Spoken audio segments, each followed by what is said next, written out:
नाग पंचमी के कथा मात्र चुपके से भी सुनने से भी आपकी सभी पाप खत्म हो जाती है। कालसर्प दोष खत्म हो जाता है। पितृदोष, पुराने से पुराने गरीबी दूर हो जाती है। अगर आप नाग पंचमी के पूजा ना कर सके तो आप नाग पंचमी के कथा अवश्य सुने, लेकिन याद रहे संपूर्ण फल की प्राप्ति करने के लिए नाग पंचमी की कथा अंत तक जरूर सुने।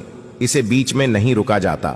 जो भी व्यक्ति चुपके से भी नाग पंचमी की कथा को सुन लेता है तो उसके ऊपर सदैव भगवान भोलेनाथ की कृपा बरसती है, माता लक्ष्मी की कृपा बरसती है। सावन के पवित्र महीने में नाग पंचमी की कथा पूरे परिवार को, हर किसी को सुनना चाहिए। सावन जाते जाते भगवान आपकी झोली खुशियों से भर देंगे, इसलिए यह कथा को अंत तक सुने। तो आइए सुनते हैं नाग पंचमी के कथा। दोस्तों, प्राचीन काल में किसी नगर में एक सेठ जी रहते थे। उनके 7 पुत्र थे और 7 शादीशुदा थे। 7 पुत्रों के बहू में सबसे छोटी बहू सबसे ज्यादा विदुषी, सुशील और संस्कारी थी। एक दिन सबसे बड़ी बहू ने सभी देवरानी से कहा कि आज घर को लिपने के लिए पीली मिट्टी लेकर आते हैं। सभी बहुएं दलिया और खुरपी लेकर मिट्टी लेने चली गई। जब बहुएं मिट्टी खोदने लगीं, तब वहां एक सांप निकला। बड़ी बहू उस सर्प को खुरपी से मारने लगी तो छोटी बहू बोली, मत मारो इसे, यह बेचारा तो निरपराध है। यह सुनकर बड़ी बहू ने सर्प को नहीं मारा। तब सर्प एक ओर जाकर बैठ गया। छोटी बहू ने सर्प से कहा, आप यहां से जाना मत, मैं अभी आती हूं। ऐसा कहकर छोटी बहू सर्प के लिए दूध लेने चली गई। घर पहुंचकर वह अपने कामों में लग गई और सर्प को किया वादा भूल गई।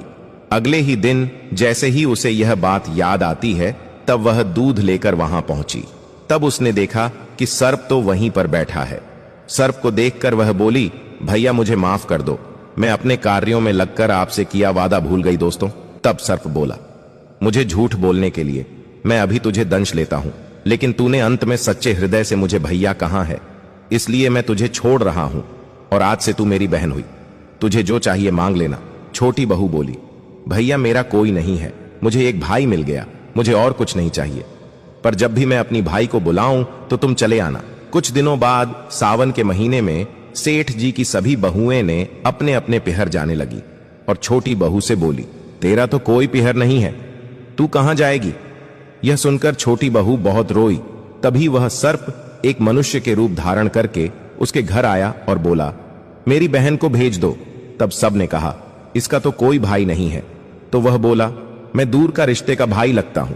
इस तरह विश्वास दिलाने पर घर के लोगों ने छोटी बहू को उसके साथ भेज दिया। दोस्तों, रास्ते में उसने छोटी बहू को बताया, बहन मैं तुम्हारी भाई सर्प हूं और तुम्हें अपने साथ अपने घर नागलोक ले जाने आया हूं।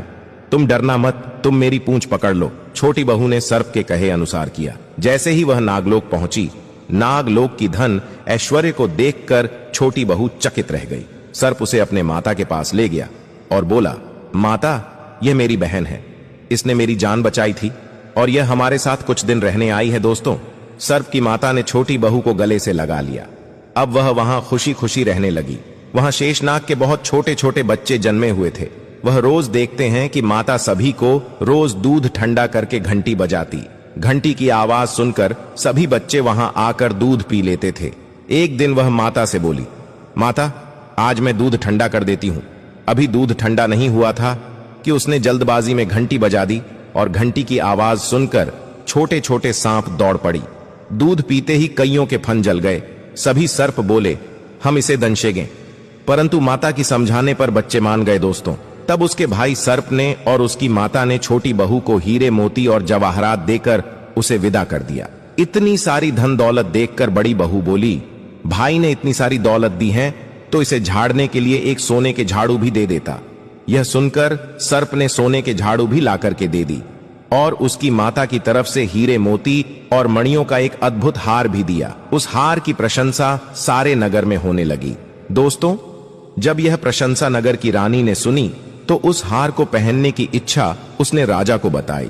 राजा ने तुरंत अपने सैनिकों को वह हार लाने भेज दिया। राजा के डर से सेठ जी ने छोटी बहू का हार सैनिकों को दे दिया। इस बात से छोटी बहू बहुत दुखी हुई और अपने भाई सर्प को याद करके उसे सारी बात बताई।